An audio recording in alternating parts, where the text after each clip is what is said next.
आबांकडे एक सुंदर बैल होता, पाखऱ्या. तो उंच, देखणा आणि खूप ताकदवान होता. आबा त्याला रोज प्रेमानं चारायचे, गोंजारायचे. त्याचं नाव ऐकलं की सगळं गाव खुश व्हायचं. पाखऱ्या झुंज खेळायचा आणि नेहमी जिंकायचा. लोक दूरवरून त्याला पाहायला यायचे. त्यामुळे आबांचं नाव आणि घर दोन्ही मोठं झालं. पण आता पाखऱ्या म्हातारा झाला होता. तो काम करू शकत नव्हता आणि झुंजही बंद झाल्या. आबांचा मुलगा जयसिंगराव म्हणाला, आता पाखऱ्याला विकावं लागेल. तो म्हातारा झालाय आणि त्याला खुराक पण खूप लागतो. उगाच खर्च होतो.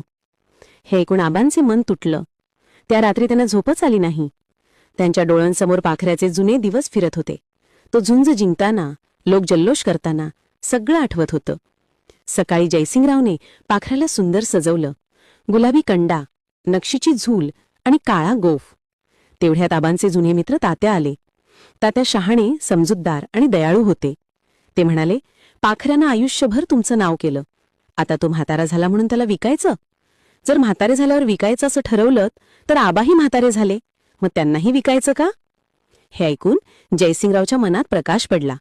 तो म्हणाला, तात्या तुम्ही अगदी खरं बोललात. पाखऱ्या आपलाच आहे. तो कायम आपल्या दावणीला राहील. आबा हसले. तात्यांनी जयसिंगरावच्या पाठीवर थाप दिली. पाखऱ्याने शेपटी हलवली आणि सगळं घर आनंदाने भरून गेलं.